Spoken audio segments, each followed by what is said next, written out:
কি মনে হচ্ছে আজকে আবার কি রেসিপি নিয়ে চলে এলাম? এইটার ছবি তো এর আগেই তোমাদেরকে দেখিয়েছি। এটা একটা করেছি হচ্ছে স্যান্ডউইচ। চলো দেখে নিই কীভাবে করেছি।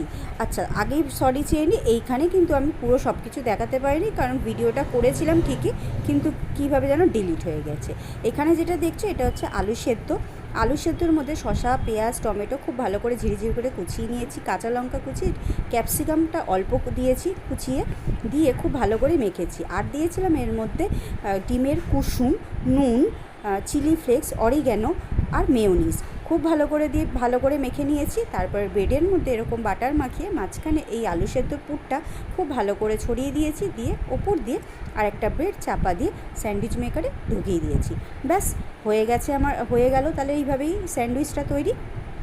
তাহলে পুরো রেসিপিটা কিন্তু বলে দিলাম। এটা খেতে কিন্তু সত্যি বলছি খুব ভালো, আর বাচ্চাদের জন্য তো খুব ভালো, বাচ্চাদের টিফিনে